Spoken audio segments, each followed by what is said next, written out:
আসসালামু আলাইকুম। একটা গার্মেন্টস ইন্ডাস্ট্রির একেবারে কোর ডিপার্টমেন্ট বা আমি বলবো যে আপনার ব্যাকবোন ডিপার্টমেন্ট হচ্ছে প্রোডাকশন ডিপার্টমেন্ট।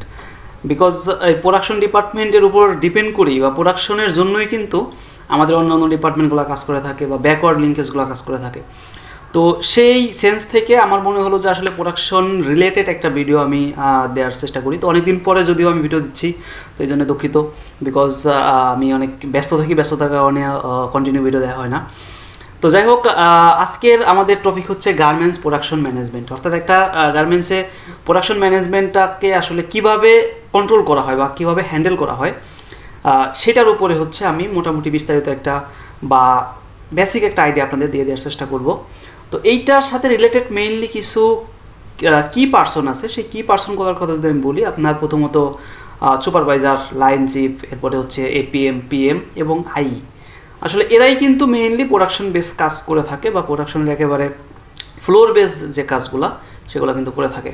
তো এরা আসলে কি কাজ করে, কিভাবে করে, বা এদের কতটুকু নলেজ দরকার, কোন কোন টপিক বা কোন কোন বিষয় আসলে জানা দরকার, তা সেই জিনিসগুলো নিয়ে আজকের ভিডিওটা আমি সাজিয়েছি এবং সেই টপিকগুলো নিয়ে আজকে আমি মোটামুটি আলোচনা করতে যাচ্ছি।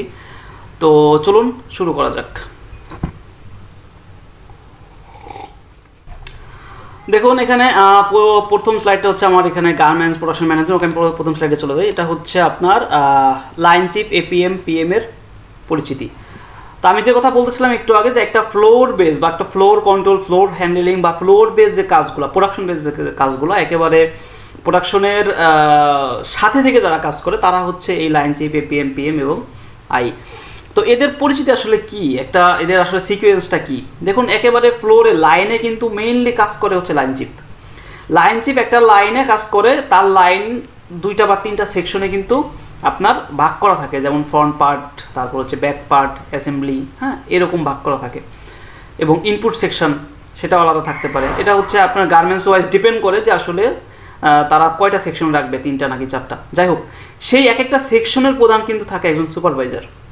তাহলে একটা লাইনে যদি চারটা এরকম বা তিনটা এরকম সেকশন থাকে, সেই এক একটা সেকশনের প্রধান বা এক একটা সেকশন দেখে থাকে হচ্ছে সুপারভাইজার। এই সুপারভাইজারগুলা কাকে রিপোর্ট করে? লাইন চিফকে রিপোর্ট করে। লাইন চিফ কিন্তু একটা লাইনের মেইন থাকে। অর্থাৎ এই যে তিনজন বা চারজন সুপারভাইজার, এই সুপারভাইজারের উপরে থাকে হচ্ছে লাইন চিফ। এখন লাইন চিফ পুরো লাইনটাকে কন্ট্রোল করে। এরপরে এই লাইন চিফ কি করে? তার লাইনে কোনো সমস্যা বা তার সে হ্যান্ডেল করতে পারতেছে না বা সে আসলে কোনো সলিউশন দিতে পারতেছে না, সে তখন তার উপরে যে থাকে সে হচ্ছে এপিএম। সে এপিএমকে জানায়, অর্থাৎ অ্যাসিস্ট্যান্ট প্রোডাকশন ম্যানেজার যে। তো এপিএম এর কিন্তু আবার হচ্ছে আপনার দায়িত্ব থাকে হচ্ছে 5টা বা 7টা লাইন, অথবা কিছু কিছু গার্মেন্টসে পুরো ফ্লোর, হ্যাঁ, একটা ফ্লোরের একটা এপিএম থাকে, একজন পিএম থাকে। বা এরকম আমার দেখা বা আমি দেখেছি মাল্টিন্যাশনাল যে কোম্পানিগুলো, আমি যখন সেখানে জব করতাম, তো সেখানে আমি দেখেছি যে এরকম আপনার 5 লাইন করে আপনার ভাগ করে দেয়। অর্থাৎ 5 লাইন এপিএম, এই 5 লাইন আর এক এপিএম, এই দুইজনের উপরে আবার থাকে কিন্তু পিএম। অর্থাৎ এপিএমরা এরকম 4টা-5টা লাইন, মানে 4টা-5টা লাইন চিপের কাছ থেকে তারা কি করে আপনার রিপোর্ট নেয়, নিয়ে সেই 4টা-5টা লাইন বা তার যে লাইন আছে সেই লাইনের সমস্যা করে সে সমাধান করার চেষ্টা করে। যদি সে সেটা না পারে, কোথাও আটকে যায় বা তার কোনো হেল্প দরকার হয়, তখন সে তার পিএমকে সেটা অবহিত করে। তো পিএম তখন ওখানে ইনভলভ হওয়ার পরে আপনার সেই জিনিসগুলো নিয়ে তারা কাজ করে। এবং এর পাশাপাশি আসি আই আসলে কিন্তু এদের সাথেই কাজ করে। আইয়ের কাজটা একটু ডিফারেন্ট। প্রোডাকশনের আমি তখন যাদের কথা বললাম, supervisor, line chief, APM, PM, এরা কিন্তু আসলে প্রোডাকশন নিয়ে কাজ করে। ওকে, তো এরা প্রোডাকশন নিয়ে কাজ করে। এরা জাস্ট এদের কাজ হচ্ছে আমার যে টার্গেট, আমার আওয়ারলি যে টার্গেট, আমার ডের একটা দিনের যে টার্গেট, সেই টার্গেটটাকে আমাকে কী করতে হবে? মিট আপ করতে হবে। সেই টার্গেটটাকে আমাকে উঠায় আনতে হবে। এর বাইরে কিন্তু আসলে বেসিক্যালি তারা কাজ ওই রকমটা চিন্তা করে না, বা হচ্ছে দেখা গেছে, আমি তাদেরকে ছোটো করতেছি না, সরি, কারণ তারা মেইনলি এটা তাদের উপর একটা প্রেশার থাকে যে তুমি প্রোডাকশনের একজন পিএম, একজন এপিএম, কেন লাইন টার্গেট হলো না? জিএম যখন এসে তাদেরকে ধরে যে ভাই কেন লাইন টার্গেট হলো না, এটা তো প্রোডাকশন লোকের ধরে। এখন প্রবলেম হইতেছে টার্গেট সেট করে দেয় কিন্তু আই। অর্থাৎ একটা ডের টার্গেট কত হবে, এটা যদিও গার্মেন্টস টু গার্মেন্টস ভ্যারি করে। কিছু কিছু গার্মেন্টসে আপনার ওই প্রোডাকশনের লোকজনও আমি দেখেছি যে ওরা টার্গেট সেট করতেছে। তো টার্গেট সেট করে কিন্তু মেইনলি আই। এখন আই ক্যালকুলেশন করে তার ফর্মুলা সে ইউজ করে সে একটা আওয়ারলি টার্গেট বা একটা ডেট টার্গেট সে সেট করে দিচ্ছে। সেই টার্গেটটা উঠায় আনতে মানে সেই প্রোডাকশনটা উঠায় আনতেছে কিন্তু প্রোডাকশনের লোক। এখন এইখানেই হচ্ছে বিপত্তিটা বাদে, যেহেতু সে নিজে টার্গেট দিচ্ছে না, টার্গেট দিচ্ছে আই ক্যালকুলেশন করে, আবার দায়িত্ব পড়তেছে প্রোডাকশনের লোকের উপরে যে তুমি এটা উঠায় এনে দাও। তখন সে কি করে, দেখা যাচ্ছে আওয়ারলি প্রোডাকশন যদি মিট আপ করে তো খুব ভালো, না হলে তখন সে প্রেশারাইজ করতে থাকে, পিএম প্রেশারাইজ করতে থাকে এপিএমটা, কেন আপনার ওই 4 লাইন 5 লাইন বা আপনার এই ফ্লোরে এই অবস্থা, পিএম এপিএম গিয়ে প্রেশার দিতে থাকে লাইন চিপকে, তোমার লাইনে কেন প্রোডাকশন হচ্ছে না, কী সমস্যা, কেন আসতেছে না। লাইন চিপ গিয়ে তাদের সুপারভাইজারকে ধরে এখানে কেন হলো না, সুপারভাইজার কি করবে, এই যে এইভাবে যে একটা মানে শিকল বা একটা চেন ওয়াইজ একটা প্রেশার চলে আসে, এই প্রেশারের কারণে সুপারভাইজার আবার গিয়ে দেখা গেছে তারা তো এতটা টেকনিক্যালও না যে আসলে টেকনিক্যালি বিষয়গুলো হ্যান্ডেল, তবে সবাই না, কিছু কিছু সুপারভাইজার লাইন চিপ আমি দেখেছি যে তারা আসলেই টেকনিক্যাল, তারা অনেক ভালো কাজ করে। তাদেরকে প্রোডাকশনের জন্য বা একটা সমস্যার জন্য এপিএম পর্যন্ত বা পিএম পর্যন্ত যাওয়া লাগে নাই, তারা নিজেরাই আসলে সেগুলো সমাধান করার সক্ষমতা তাদের আছে।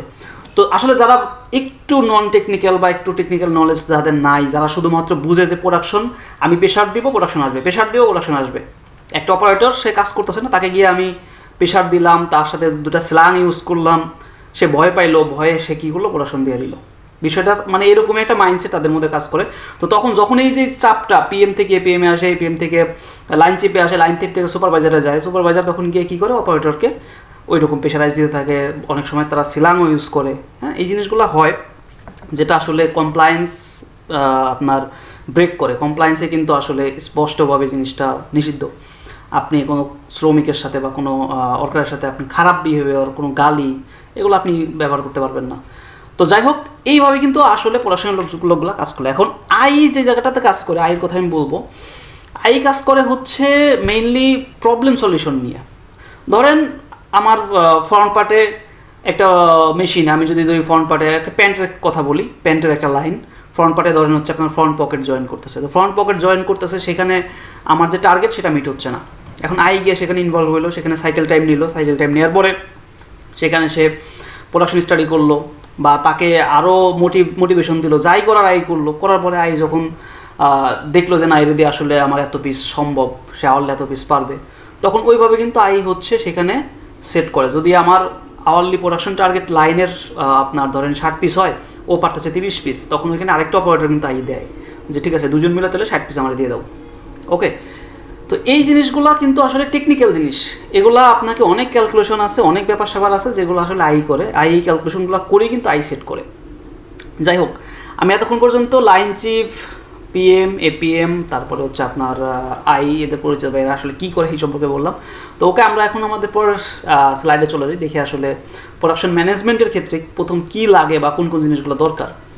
লাইন লেআউট, এটা খুবই ইম্পর্টেন্ট একটা জিনিস। আপনার যখন একটা অর্ডার ঢুকবে বা নতুন একটা প্রোডাক্ট যখন আপনার লাইনে ঢুকবে, তখন কিন্তু লাইনের লেআউটটা আপনাকে সাজাইতে হবে খুব সুন্দরভাবে, যেন আমার টাইম লস না হয়। আমি এমন একটা লেআউট সাজাইলাম যে আমি ফ্রন্ট পকেট জয়েন করলাম, ফ্রন্ট পকেট জয়েন করে আমি যে সামনে দিব তাকে 1/4 দেওয়ার জন্য, 1/4 যে স্টিচটা আছে সেটা দেওয়ার জন্য। এখন ওইখানে আমি সেই 1/4 সামনে না দিয়ে আমি ধরুন সাপোজ পিছনে দিয়ে দিছি। এখন কি হবে, আমি ফ্রন্ট পকেট জয়েন করার পরে আমি 1/4 জন্য পিছনে দিয়ে দেবো, সে আবার করে আবার সামনে দিবে। এই জিনিসটা কিন্তু আসলে আমার এটাকে বলে হচ্ছে আপনার ট্রান্সপোর্টেশন লস নামে একটা টপিক আছে সেটা। তো এখানে কিন্তু আমার ট্রান্সপোর্টেশন ওয়েস্টেজ হয়, ঠিক আছে, টাইম ওয়েস্টেজ হয়।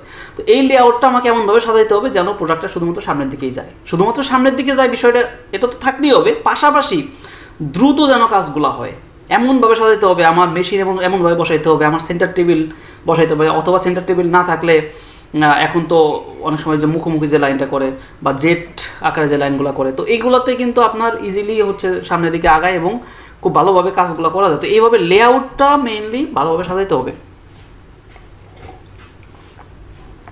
তো লেআউটটা ভালোভাবে সাজাইতে হবে। লেআউটটা যদি আপনি ভালোভাবে না সাজান তাহলে কিন্তু আপনার প্রোডাক্টটা কী হবে, ওই আপনার বডিটা আগাবে না, ঠিক আছে।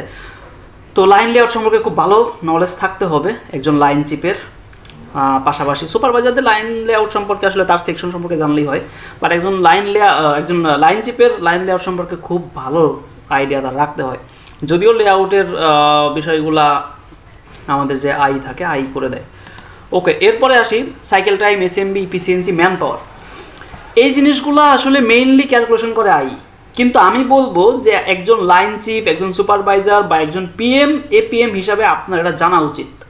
সাইকেল টাইম জিনিসটা কি, এসএমবি জিনিসটা কি, একটা প্রসেসের এসএমবি কত, বা একটা পুরা প্রোডাক্টের এসএমবি কত, এরপর আমার লাইন ইফিসিয়েন্সি কত, প্রতিটা অপারেটরের ইফিসিয়েন্সি কত, আমার একটা সেকশনের ইফিসিয়েন্সি কত, মানে লাইনের মধ্যে যে 3-4টা সেকশন থাকে, ফ্রন্ট পার্ট, ব্যাক পার্ট বা অ্যাসেম্বলি, তো এবং আউটপুট, তো এইগুলার আমার ইফিসিয়েন্সি কত, এই জিনিসগুলো কিন্তু ক্যালকুলেশন করা আপনার জানা অতীব জরুরি। আপনি যদি এই জিনিসগুলো জানেন, তাইলে আপনার একজন সুপারভাইজার বা একজন লাইন চিফ হিসাবে আপনি একটা প্রবলেম ফেস করলেন, সেই প্রবলেম ফেস করার পরে আপনাকে ওই বসের কাছে দৌড়াইতে হবে না, বা বস এসে আপনাকে ঝাড়িয়েও দেবে না। সাপোজ আপনি যদি একজন লাইন চিফ হন, একজন এপিএম হন, তাহলে আপনি যখন এই জিনিসগুলো জানলে আপনি কি করবেন, নিজেই ওটা সলিউশন করতে পারবেন যে আসলে আমার এখানে এই সাপোজ একটা অপারেটরের ইফিসিয়েন্সি আপনি জানেন যে একটা অপারেটরের ইফিসিয়েন্সি হচ্ছে আমার 50%, নতুন একটা অপারেটর আপনি নিচ্ছেন, আমি ধরে নিলাম। এখন একটা অপারেটরের আমার হচ্ছে লাগবে ধরেন ঘন্টায় 80 পিস, আমার ওই প্রসেস থেকে উঠে আসতে ঘন্টায় 80 পিস আমার দরকার। তার ঘন্টায় 80 পিস যদি আমার দরকার হয়, এখন সেখানে যদি একটা অপারেটরের ইফিসিয়েন্সি হয় 50%, তার মানে কি আমার 100% হলো 80 পিস, 50% হলে কত, সে দিচ্ছে 40 পিস। তো সে যখন 40 পিস দিচ্ছে, তার ইফিসিয়েন্সি আপনি যখন ক্যালকুলেশন করতে পারবেন, তখন কিন্তু আপনি নিজেই বুঝতে পারবেন যে এখানে আমার আরেকটা অপারেটর দরকার।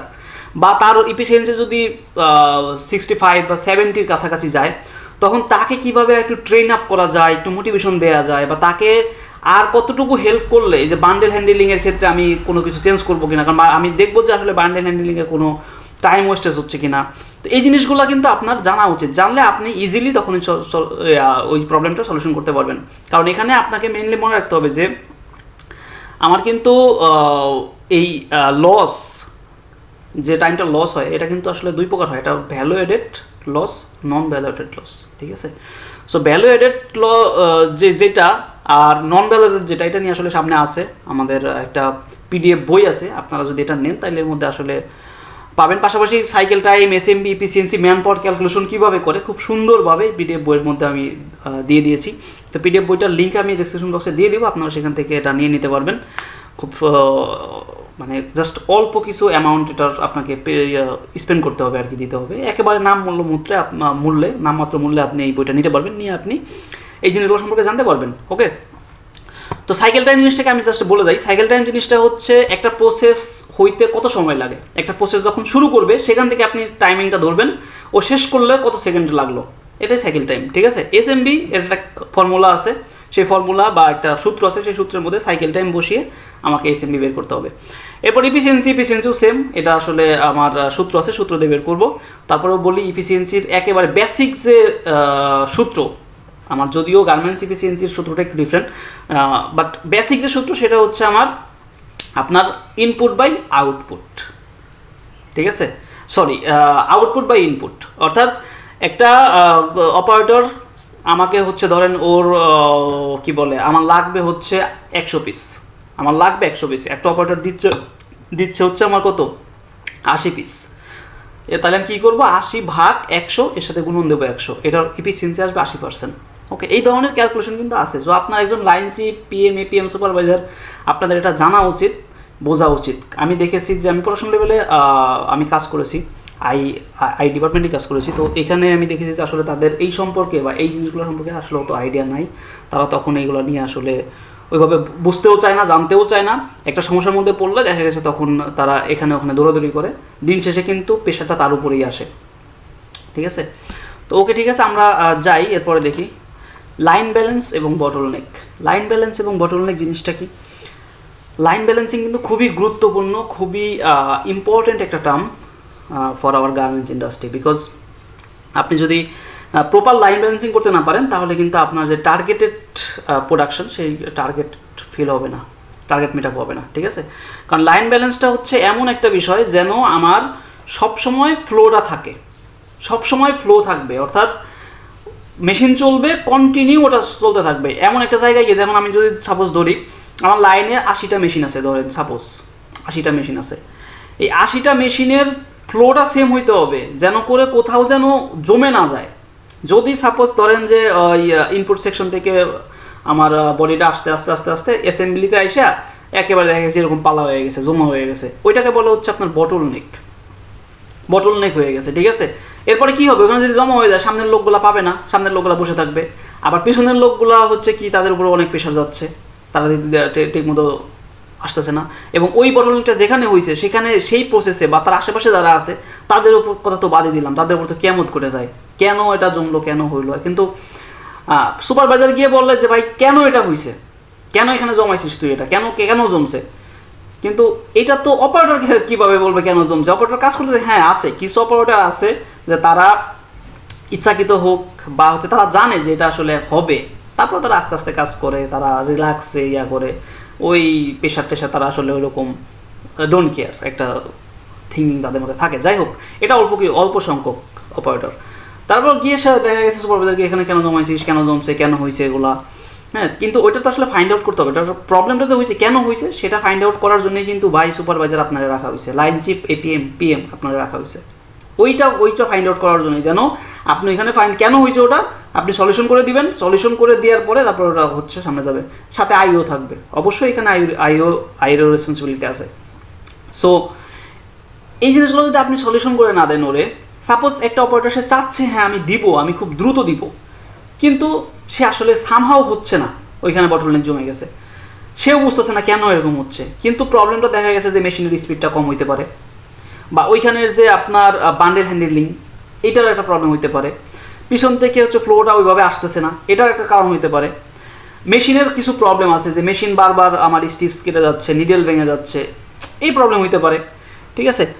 যেমন আমি একেবারে রিয়েল একটা এক্সাম্পল দিই, আমি একটা জ্যাকেটের লাইনে কাজ করেছিলাম, তো জ্যাকেটে আমি দেখেছিলাম যে জ্যাকেটের যে আপনার ইয়েটা থাকে কি বলে আমাদের যে হাতাটা আর কি, তো এইখানে আপনার সুইংটা যখন দিচ্ছিল পিছন থেকে একটা অপারেটর সুইং যখন দিচ্ছিল, আমার সুইংটা আসবে হচ্ছে এখান থেকে শুরু করে, আমি একদম হাত দিয়ে দেখাই, এখান থেকে শুরু করে এই পর্যন্ত আসবে, ধরেন সাপোজ এই পর্যন্ত আসবে, তো এই পর্যন্ত সুইংটা আসার পরে এইখানে একটা কি হবে আপনার বারটেক হবে, ঠিক আছে। তো এখন এই আপনার এখানে গ্যাম্বল নিচে থাকে, তো এই গ্যাম্বল এখানে কি হবে বারটেক হবে। এখন এই সুইংটা এখান থেকে দিয়ে এসে সে কি করতেছে, এই সুইংটাকে একটু এদিকে বেশি বাড়াই দিচ্ছে, তো যখনই বেশি বাড়াই দিচ্ছে বারটেক তো পিছনে হবে, তো সামনেরটুকু কি করতেছে, তখন ওই বারটেকের গিয়ে সামনেরটুকু সে টাইনে এমনি ছিটতেছে, সিডা ওই তার যে আপনার এখানে করা আছে কি বলে যে মার্কিং করা আছে, সেই মার্কিংয়ের উপরে সে তখন বারটেক করতেছে, কিন্তু তার মার্কিং ওভারটেক করে কিন্তু পিছনের জন কি করতেছে সুইং দিয়ে দেওয়ার ফলে বারটেকে যাচ্ছে, বারটেক সে দিচ্ছে, সে কিন্তু কি করতেছে তার ওই মার্ক করার জায়গায় বারটেক দিচ্ছে, পাশাপাশি যতটুকু বাড়তি সুইং ওইটুকু সে টেনে ছিঁড়ে দিচ্ছে, অথবা সে কাটার দিয়ে কেটে দিচ্ছে। এই যে এক্সট্রা কাজটা সে করতেছে, এর জন্য দেখা গেল যে ওইখানে দেখি বটলনেক হয়ে গেছে, মানে প্রচুর জমে গেছে। এখন সবাই তো গিয়ে তারে খুব চাচ্ছে, কেন তুমি এখানে একটা বারটেক করতে এত সময় লাগে, একটা বারটেকে কি এত সময় লাগে, বারটেকে কেন জমবে, বারটেকে কেন বডি জমা হবে। পরে আমি এখানে গেলাম, গিয়ে দেখলাম যে আসলে এই কাজটা হচ্ছে। পরে আমি পিছনের জন্য ধরলাম যে ভাই তুমি এটা কেন করতেছো, তুমি সুইংটা দিবা একদম ওর যে মার্কিংটা আছে এই মার্কিং বরাবর পর্যন্ত, তো মার্কিং বরাবর পর্যন্ত যখন তুমি সুইংটা দিবা বাড়তি সুইংটা হবে না, ওভার স্টিচটা হবে না, তো ওভার স্টিচ না হলে তখন সেই ইজিলি এখানে একটা বারটেক দিয়ে দিলে স্ট্রোকে, তো তুমি সর্বোচ্চ এক স্টিচ দিতে পারো, এক স্টিচ দিলে দেখা যাচ্ছে তারপরে ওটা থাকে না, বারটেকটা দিলে ওটা এমনি একটু টানটুন লাগলে চলে যায়, বাট সে কী করতেছে 5টা-7টা স্টিচ বেশি বাড়াই দিচ্ছে। তো এই যে দেখুন কাজটা করতেছে পিছনের যে লোকটা, সে কিন্তু ঠিক আছে আর্মহোল মেশিন থেকে আসতেছে আর কি, যাই হোক আর্মহোলে যে আপনার যে জয়েন্টটা, কিন্তু ওই বারটেকে গিয়ে কী করতেছি আমি আপনার হচ্ছে ধরতেছি যে কেন হচ্ছে সে এরকম করতেছে। তো এই জায়গাগুলোতে কিন্তু আমাদের যে প্রোডাকশন ম্যানেজমেন্টের যে লোকজনগুলো থাকে তাদের কিন্তু এই জায়গাগুলোতে কাজ করা উচিত, এবং এটা টেকনিক্যাল একটা ইস্যু যে এই টেকনিক্যাল জায়গাগুলোতে আপনাদেরকে বের করে আনতে হবে, এবং অনেক সময় অপারেটরের সাথে এমনভাবে মিশতে হবে, এমনভাবে কথা বলতে হবে যেন ওর নারী নক্ষত্র সব আপনি জানেন, বুঝেন, সে বাসা থেকে আজকে খাইয়ে আসছে না খাইয়ে আসছে, তার বাসাতে কোনো প্রবলেম আছে কি না, এটাও কিন্তু জানাটা আপনার জন্য জরুরি, এবং সেটা জানা আপনি কি করবেন তার সাথে ওইরকম বিহেভিয়ার করবেন। সাপোজ তার বাসায় একটা প্রবলেম, সে মেন্টালি খুবই ডিপ্রেসড, দেখবেন যে সে ঘন্টায় 80 পিস করে দেয়, কিন্তু আজকে আসে সে ঘন্টায় 50 পিস দিচ্ছে, এখন আপনি তো হঠাৎ করে আপনি লাইন চিপ, আপনি পিএম এপিএম, আপনি তো যাবেন একেবারে ভরকায়, কিরে আমার এই অপারেটর এত ভালো প্রোডাকশন দেয়, ও আজকে কী হইলো, এ কি ইচ্ছা করে এমন করতেছে, শয়তানি করতেছে না কি করতেছে? তখন আপনি কি করবেন, আপনি গিয়ে ওরা প্রেশার দিবেন, এই করবেন সেই করবেন। কিন্তু এই বেচারা হয়তো দেখা গেছে সে মেন্টালি একটু সেদিন সিক, অথবা মেন্টালি তার কোনো প্রবলেম আছে। তা আপনি গিয়ে তখন তার সাথে কথা বলেন, জানার চেষ্টা করেন কি সমস্যা, সেই জায়গাটাতে আপনি ওকে মোটিভেট করেন, ওকে কিছু পরামর্শ দেন। প্রয়োজনে যদি দরকার হয় ওকে হাফবেলা পরে ছুটি দিয়ে দেন, তাতে করে ও মেন্টালি ভালো থাকবে, ও হচ্ছে পরের দিন সুন্দরভাবে এসে কাজ করবে এবং আপনার প্রতিও কৃতজ্ঞ থাকবে যে হ্যাঁ আমার একটা প্রবলেম, আমার বস সে জানতে চায়, আমার পার্সোনাল প্রবলেম হলেও সে জানতে চায়, সে বুঝতে চায়, সে আমাকে বুঝে। তখন সে আপনার জন্য কাজ করবে, কোম্পানির জন্য করুক না করুক আপনার জন্য কাজ করবে। কিন্তু আপনি যখন গিয়ে হচ্ছে তাকে ওরকম ধমকাবেন, উল্টাপাল্টা বলবেন, তার মন খারাপ হয়ে যাবে, সে আরও বেশি হচ্ছে দেখা গেছে সে ইচ্ছাকৃত করুক বা অনিচ্ছাকৃত করুক, সে আরও কমাই দেবে কাজের ক্ষতি। সেই জায়গাগুলোতে আমাদের একটু করতে হবে। তো যাই হোক, এই বটলনেক রিমুভ করাটাই হচ্ছে লাইন ব্যালেন্স। আপনি বটলনেক যত রিমুভ করে রাখতে পারবেন সেটা হচ্ছে লাইন ব্যালেন্স। কিছু কিছু ভালো ভালো ফ্যাক্টরিতে, মাল্টিনেশনাল ফ্যাক্টরিগুলোতে আপনার এখন ওয়ান পিস ওয়ান ফ্লো নামে একটা টার্মস আসছে বা একটা বিষয় আসছে যে এক পিস আমি করবো, এক পিস সামনে দেবো, এক পিসে আগাবে, ঠিক আছে? মানে কোথাও আপনার জমবে না। আমরা তো অনেকগুলো মানুষে জমাই দিই, ওরা 20 পিস জমছে, ও 20 পিস করে দিচ্ছে। বাট এইরকম লাইন সেটআপটা এরকম, লেআউটটা এমন করা যে আপনার এক পিস আসবে, ও এক পিস করবে, এক পিসই সামনে আগাই দিবে। ওর প্রসেসটা করার পরে ও জাস্ট চেক দিবে, কোয়ালিটি চেক দিয়েও সামনে আগাই দিবে, কোয়ালিটি ওখান থেকে চেক হয়ে যাবে। আস্তে আস্তে এই কোয়ালিটিও কিন্তু উঠে যাবে। আমরা যে মাঝখানে যে কিউআইগুলো বসায় রাখি, এই কিউআইগুলো কিন্তু আস্তে আস্তে থাকবে না গার্মেন্টস ইন্ডাস্ট্রিতে। কারণ গার্মেন্টস ইন্ডাস্ট্রি যেভাবে আসলে আগাচ্ছে এখন, মানে যে অবস্থা এই মুহূর্তে দাঁড়ায়, আপনারা জানেন যে আমেরিকা অলরেডি কতগুলো শুল্ক বসাই দিচ্ছে, কত কিছু করছে। তো সেই জায়গা থেকে হচ্ছে কস্ট কমাইতে হবে, কস্ট রিডিউস করতে হবে। কস্ট রিডিউস না করলে কিন্তু এই আমাদের গার্মেন্টস ইন্ডাস্ট্রি এদেশে টেকাটা টাফ। ওকে, তো সেই জায়গা থেকে হচ্ছে এই জিনিসগুলো হবে। আচ্ছা, আমরা যাই এবার কাজের রূপরেখা। দেখুন, একজন supervisor, line chief, PM APM বা একজন আই, একজন ভালো সুপারভাইজার, একজন দক্ষ সুপারভাইজার বা একজন দক্ষ লাইন চিফ এপিএম পিএম, একজন দক্ষ আই, তারা কি করে, তারা ডেইলি এসে আগে তাদের একটা কাজের রূপরেখা তারা তৈরি করে যে হ্যাঁ আমি আজকে আসছি, আজকে আমার এই কাজ হবে, 8টা থেকে 9টা আমি এই করবো, 9টা থেকে 10টা আমি এই করবো, এরপরে আমি এইটা করবো। মানে এইভাবে করে সে একটা দিনের কাজের কিন্তু একটা রূপরেখা সে তৈরি করে নেয়। তারপরে সে সেই অনুযায়ী সে কী করে, কাজগুলো এক্সিকিউট করে যে হ্যাঁ ঠিক আছে, আমি দেখি এগুলা করে কিনা বা হচ্ছে কিনা, সেভাবে সে মনিটরিং করে। সো আমার যে পিডিএফ বইটা আমি দেবো, আপনারা একটু পরে দেখাবো, সেখানে কিন্তু আপনারা মোটামুটি এগুলো সব পেয়ে যাবেন এবং আপনি ঘন্টা ওয়াইজ কী কী করবেন সেগুলোও সেখানে আছে।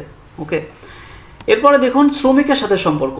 এই যে একটু আগে কিন্তু আমি বলতেছিলাম যে ওদের সাথে কিন্তু মিশতে হবে, ওদেরকে বুঝতে হবে। যদি আপনি কখনো দেখেন যে আসলে একটা অপারেটর তার ফ্যামিলিগত কোনো প্রবলেম নাই, সে মানে মেন্টালি সে খুবই উৎফুল্ল, খুব ভালো, তারপরেও কাজ আসতেছে না, তখন তো ওকে আপনি ধরতে পারেন যে হ্যাঁ ওর তো কোনো প্রবলেমই নেই, তাহলে ও কেন দিচ্ছে না, তাহলে ও নিশ্চয়ই ইচ্ছাকৃতভাবে কাজটা করতে। বাট আপনি যখন ওর সাথে মিশবেন, বসবেন, ওর প্রবলেমগুলো শোনার চেষ্টা করবেন, তখন কিন্তু ও আপনাকে বলবে। অপারেটরগুলো আমি ম্যাক্সিমাম দেখছি এরকম, ওদের সাথে মিশলে, বসলে ওরা কিন্তু বলে সব, বা ওদের বিষয়গুলো ওরা শেয়ার করে। তো সেই জায়গা থেকে আপনি তখন ওই কি পয়েন্ট ধরে ওকে আপনি মোটিভেট করতে পারবেন। এবং যেগুলো আছে, কিছু অপারেটর এরকম আছে যারা ইচ্ছাকৃতভাবে করে, তখন আপনাকে আগে ফাইন্ড আউট করতে হবে যে এ কি ও ইচ্ছাকৃতভাবে এটা করতেছে নাকি অনিচ্ছাকৃত করতেছে, ওর আসলেই কোনো প্রবলেম থাকলে প্রবলেমে আপনি হাত দিবেন। আর যদি ইচ্ছাকৃত করে তখন তার জন্য আপনার যে পানিশমেন্ট আছে আপনি সেটা দিবেন। এখানে এইচআর আছে, অ্যাডমিন আছে, আপনার যে রুলস আছে কোম্পানি, সেই রুলস অনুসারে আপনি ওরে সেখানে পাঠিয়ে দিবেন। ওকে, তো এরপরে হচ্ছে দেখুন, এখানেও আমার এই শ্রমিকের সাথে সম্পর্ক, এটা নিয়েও বিস্তারিত বলা আছে আমার ওই বইটার মধ্যে, আপনারা যদি নেন এটা তাহলে হচ্ছে জানতে পারবেন। ওকে, এরপর আসি ইন্ডাস্ট্রিয়াল ও প্রোডাকশন ও ইন্ডাস্ট্রিয়াল ইঞ্জিনিয়ারিং ম্যাথমেটিক্যাল টার্ম। কিছু ম্যাথমেটিক্যাল টার্ম আমার এই বইয়ের মধ্যে আছে, আমি এখানে আসলে সব দেখাতে পারতেছি না, আমি জাস্ট আলোচনা করতেছি।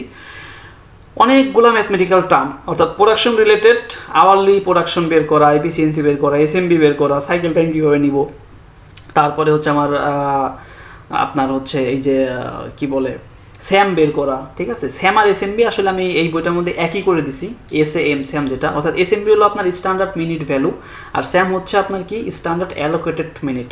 তো দুইটা একই জিনিস, একটাতে আসলে অ্যালাউন্স ইউজ করা হয় আর একটাতে অ্যালাউন্স ইউজ করা হয় না, এটাই জাস্ট পার্থক্য। এবং স্যাম কিন্তু আপনার ওই অনুসারে, আপনার ফ্যাক্টরি অনুসারে কিন্তু ভ্যারি করে। সো এখানে আমি যেটা দিছি, আমি জাস্ট এসএমবিটাই বসাই দিয়েছি, এসএমবি এটাই দেখাইছি এসএমবি, এর সাথে আমি আপনার অ্যালাউন্সটা দিয়ে দিয়েছি। তো সেখান থেকে আপনারা ইজিলি স্যামও বের করে ফেলতে পারবেন, বা ওই যে মানটা বেরোবে ওটাই আসলে স্যাম। এরপরে আসি হচ্ছে দেখুন সাধারণ সংক্ষিপ্ত রূপ আছে। আমার এই যে বইটা আছে আপনারা ডিসক্রিপশন বক্সের লিঙ্কে পাবেন। এখানে কিছু শর্ট টার্মস আছে, যে শর্ট টার্মসগুলো আমাদের জানা উচিত। এই যে আমি বললাম এসএমবি, এসএমবি জিনিসটা কি? Standard minute value. Sam standard allocated minute. হ্যাঁ, তারপরে ধরেন আপনার কিছু এরকম শর্ট টার্ম কোয়ালিটি রিলেটেড কিছু শর্ট টার্ম আছে, একিউএল, আপনার অ্যাকসেপ্টেবল কোয়ালিটি লেভেল। তো এই টাইপের কিছু শর্ট টার্ম প্রচুর, অনেকগুলো শর্ট টার্ম আছে, মোটামুটি সবই কাভার হয়েছে আমি আশা করি। তো এই পিডিএফ বইটার মধ্যে আপনারা এগুলো পেয়ে যাবেন, সেই শর্ট টার্মগুলো আপনারা স্টাডি করে নিতে পারেন।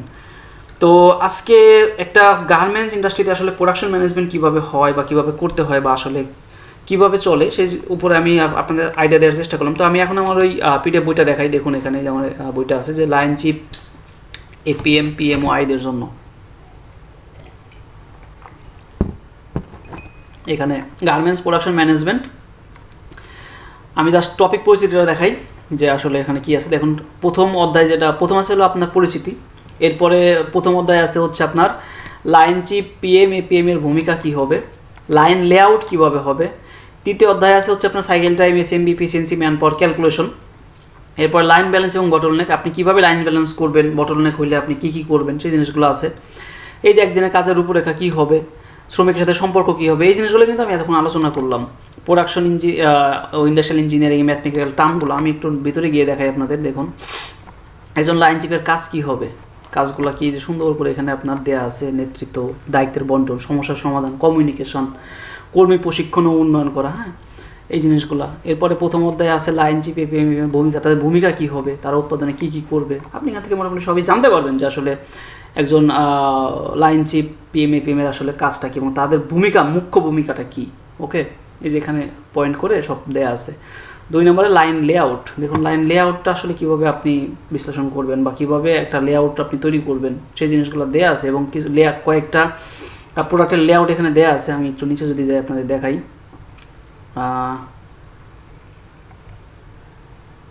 এই যে দেখুন এখানে উদাহরণস্বরূপ টি শার্টের লেআউট এমন হতে পারে। একটা টি শার্টের লেআউট কীভাবে হবে তার কিছু আইডিয়া এখানে, বেসিক কিছু আইডিয়া এখানে দেয়া আছে, ঠিক আছে। তো এই জিনিসগুলো আপনি এখান থেকে পড়ে জাস্ট আপনি শিখতে পারেন। এরপরে আসি হচ্ছে সাইকেল টাইম এসএমবি কীভাবে ক্যালকুলেশন করে। এই যে দেখুন সাইকেল টাইম হচ্ছে উৎপাদন সময় বাই উৎপাদিত ইউনিটের সংখ্যা, মানে আমার কত সময় লাগতেছে আর কতটা তৈরি করতেছে। ওকে, এখানে দেখুন একদম উদাহরণ সহকারে আপনার ম্যাথ বা অঙ্ক করে দেওয়া আছে। এরপরে এখানে নিচে চলে যাই আমি, এখানে দেখুন এই যে গড় সাইকেল টাইম কীভাবে বের করেন, মানে অ্যাভারেজ সাইকেল টাইম। আপনি তো সাইকেল টাইম একটা নেবেন না, 5টা 7টা নিতে হবে একটা প্রসেসের। তো এইভাবে করে আপনি এসএমবিটা বের করতে পারেন। এসএমবি কিন্তু প্রসেস ওয়াইজ এসএমবি হবে, লাইন ওয়াইজ এসএমবি হবে, আবার সেকশন ওয়াইজ হবে। ইফিসিয়েন্সিও তাই, প্রসেস ওয়াইজ মানে ম্যান ওয়াইজ, আপনার সেকশন ওয়াইজ, এরপরে হচ্ছে আপনার কি লাইন ওয়াইজ। ওকে, আচ্ছা এরপরে দেখুন এখানে সাইকেল টাইম অনুযায়ী উৎপাদন ক্ষমতা এগুলো আছে। ওকে, এরপরে যে এসএমবি নির্ণয়ের যে সূত্রটা, যে বেসিক টাইম প্লাস অ্যালাউন্স, ঠিক আছে, আমি বলেছিলাম আপনাদের, আমি এটাই কিন্তু স্যাম হিসাবে ধরেছি। এখানে অবজার্ভ টাইম এবং রেটিং ফ্যাক্টরটাই হচ্ছে আমার বেসিক টাইম, অর্থাৎ আপনি অবজার্ভ টাইম এবং রেটিং ফ্যাক্টর দিলে এটা আপনার বেসিক টাইম। এই বইটা যারা নেবেন তাদেরকে আমি বলে দিই যে আপনারা যদি কোনো অঙ্ক বুঝতে সমস্যা হয়, কোনো ম্যাথ বুঝতে সমস্যা হয়, কোনো ফর্মুলা বুঝতে সমস্যা হয়, আপনারা আমার হোয়াটসঅ্যাপ নাম্বার এখানে পেয়ে যাবেন, এই বইয়ের মধ্যে আছে হোয়াটসঅ্যাপ নাম্বার দেওয়া থাকবে। আমার আপনার ফেসবুক, তারপর হচ্ছে আদার্স লিঙ্কগুলো আছে সেগুলো দেওয়া থাকবে, আপনারা আমার সাথে কন্ট্যাক্ট করতে পারবেন। যে কোনো বিষয় নিয়ে যে কোনো কোশ্চেন আপনারা আমাকে করতে পারেন, আমি সেটার সমাধান দিয়ে দিব, ঠিক আছে। অর্থাৎ যদি কোনো ম্যাথ বুঝতে সমস্যা হয়, কোনো টার্মস বুঝতে সমস্যা হয়, সেটা আপনি আমাকে হোয়াটসঅ্যাপে নক করলেই আপনি পেয়ে যাবেন। এখানে আমার হোয়াটসঅ্যাপ নাম্বার দেওয়া আছে লাস্টে। এই যে অ্যালাউন্স কী জিনিস, কীভাবে কী করবেন, ঠিক আছে, এই জিনিসগুলো এখানে ম্যাথ দেওয়া আছে। এরপরে আসি হচ্ছে নিচে, আমি যদি দেখাই লাইন ব্যালেন্স ও বটলনেক, যে বললাম যে লাইন ব্যালেন্স বটলনেক কীভাবে করবেন। এই যে দেখুন এখানে একটা পিকচার দেওয়া আছে, এটা লাইন ব্যালেন্স, কিন্তু প্রতিটা মেশিনে দেখুন 30 সেকেন্ড করে লাগতেছে অ্যাভারেজে, ঠিক আছে। কিন্তু এখানে দেখুন এটা 30 সেকেন্ড, হ্যাঁ, এইখানে আইসা হচ্ছে দেখুন এই যে এখানে 40 সেকেন্ড লাগতেছে নিচেরটা। তার মানে এখানে কি একটা বটলনেক ক্রিয়েট হয়ে যাবে, অর্থাৎ টাইম বেশি লাগতেছে। এখানে আমার কিন্তু কিছু একটা কাজ করতে হবে, আদারওয়াইজ এই জায়গাটাতে আমার কি বডি জমে যাবে, ঠিক আছে। এই জিনিসগুলো এখানে লেখা আছে খুব সুন্দরভাবে, আপনারা কীভাবে সমাধানগুলো করবেন, কী কী সমস্যা আসতে পারে সেগুলো এখানে আছে। আপনারা চাইলে এটা এখান থেকে দেখে যে করতে পারেন, শিখে নিতে পারেন। এরপরে হচ্ছে আমি চলে যাই, দেখুন এখানে যে আওয়ারলি ক্যাপাসিটি কত, ক্যাপাসিটি বের করার সূত্র এখানে আছে। যদি এগুলো না বুঝেন আমাকে জাস্ট হোয়াটসঅ্যাপে নক করলেই আমি আপনাদেরকে এটা বুঝাই দেবো, কোনো সমস্যা নেই। যারা বইটা নেবেন তাদের ইনফরমেশন তো আমার কাছে থাকবে, সো আমাকে নক করলেই আমি বুঝাই দেবো। ওকে, এরপরে হচ্ছে দেখুন অধ্যায় একদিনের কাজের রূপরেখা, কীভাবে 5 নম্বর অধ্যায় কীভাবে আপনি একদিনের কাজের রূপরেখা সেট করবেন, কীভাবে কী করবেন। এই যে ঘন্টা ওয়াইজ রূপরেখা দেওয়া আছে, 9টা থেকে 12টা কী করবেন, 8টা থেকে 9টা কী করবেন, 12টা থেকে 1টা কী করবেন। এরপরে 1টা থেকে 2টা তো লাঞ্চ থাকে মেইনলি, 2টা থেকে 5টা পর্যন্ত আপনি কী করবেন। এই জিনিসগুলো এখানে সব মোটামুটি লাইন বাই লাইন বা পয়েন্ট আকারে দেওয়া আছে। এরপরে আসি দেখুন এখানে আপনার পরের অধ্যায়ে যাই আমি। এটা শ্রমিকের সাথে সম্পর্ক কীভাবে হবে, একজন লাইন চিপের সম্পর্ক, এপিএম পিএম এরা আসলে কীভাবে শ্রমিকদের ম্যানেজ করবে, একজন অপারেটরকে কীভাবে ম্যানেজ করবে, তাদের সাথে কীভাবে সম্পর্ক হবে।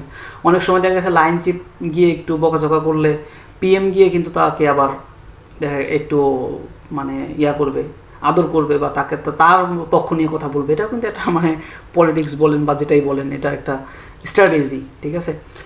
এতে করে ওদের মন ভালো থাকে, ওরা তখন বলবে না আমার লাইন চিপ আমার সাথে এমন করছে, পিএম তো ভালো, পিএম আমার এসে আদর করছে, যাই হোক। তো এটা আসলে করতে হয় অনেক সময়। এরপরে প্রোডাকশন ও ইন্ডাস্ট্রিয়াল ইঞ্জিনিয়ারিং ম্যাথমেটিক্যাল টার্ম ও ফর্মুলা, এখানে অনেকগুলো ম্যাথমেটিক্যাল টার্ম আছে। Efficiency, line balancing, efficiency, production target set করা, হ্যাঁ, এই যে ইন্ডাস্ট্রিয়াল আয়ের যতগুলো যে man power calculation, machine productivity, অনেকগুলো টার্মস এখানে আছে ম্যাথের। আপনারা এই জিনিসগুলো দেখে এখান থেকে এইগুলো বের করতে পারবেন ইজিলি। বুঝতে সমস্যা হলে আমি আসি, কোনো সমস্যা নেই। যারা বইটা নেবেন আমি তো বারবার বলতেছি, আমাকে হোয়াটসঅ্যাপে নক করলে আমি এগুলো আপনাদেরকে বুঝাই দিব। এরপরে যে সাধারণ সংকেত রূপ যেটা বললাম সেটাই, যে আরএমজির থেকে শুরু করে দেখুন রেডিমেড গার্মেন্টস, ডাব্লিউআইপি কী জিনিস, ওয়ার্কিং প্রসেস, এটা কিন্তু খুবই ইম্পর্টেন্ট একটা টার্ম। এসএমবি, স্যাম, এই যে CM, costing of maybe, FOB কি, ফ্রি অন বোর্ড, এই জিনিসগুলো আপনারা শিখে রাখলে হবে কি জানেন, এগুলো যদি আপনারা জানেন শিখেন, আপনি যে ফ্যাক্টরিতে বা যে কোম্পানিতে আছেন সেখানে হয়তো আপনি এটা ইমপ্লিমেন্ট করবেন। পাশাপাশি আপনি যখন অন্য একটা জায়গায় যাবেন তখন কিন্তু আপনাকে ইন্টারভিউতে এগুলো কোশ্চেন করবে যে তুমি এসএমবি সম্পর্কে কী জানো, ইপিসিএনজি সম্পর্কে কী জানো, এই যে বলবে এফওবি কী জিনিস, স্যাম কী জিনিস, একিউএল কী জিনিস। তখন আপনি এগুলোর আনসার কিন্তু করতে পারবেন না যদি আপনি না জানেন। আপনি জানলে, আপনি একজন দক্ষ পার্সন হইলে, আপনি একজন যদি ক্যাপাবল মানুষ হন, তাইলে আপনি জিনিসগুলো জানবেন এবং আপনার কত সব জায়গায় থাকবে, কোম্পানিগুলো আপনাকে টেনে নিবে, ঠিক আছে। একজন লাইন চিফ হিসেবে আপনি একজন ইন্টারভিউ দিতে যাবেন, একজন পিএম হিসেবে ইন্টারভিউ দিতে যাবেন, অথচ আপনি যদি এফিসিয়েন্সি কী জিনিস না জানেন, আপনি যদি এসএমবি কী জিনিস না জানেন, তাহলে আপনি পিএম লাইন চিফে কীভাবে আপনি মানে একটা জব পাবেন বা তারা আপনাকে কেন হায়ার করবে, তাই না। সো এই জিনিসগুলো আপনাদের জানা উচিত, যারা আসলে লাইনে আসেন, এই সেক্টরে যাদের আসলে ক্যারিয়ার অলরেডি গড়ে ফেলেছেন বা করবেন চিন্তা করতেছেন, তাদের জন্য এটা খুবই দরকার। এবং লাস্টে যে আমার কিছু দেওয়া আছে, আপনার এখানে যোগাযোগ করার দেওয়া আছে কীভাবে করবেন, যেমন হোয়াটসঅ্যাপ নাম্বার দেওয়া আছে, তো আপনারা চাইলে এখান থেকে আমার সাথে সরাসরি যোগাযোগ করতে পারেন এবং যে কোনো বিষয়ে আমাকে কোশ্চেন করতে পারেন, আমি আপনাদেরকে হেল্প করবো, আনসার দেবো।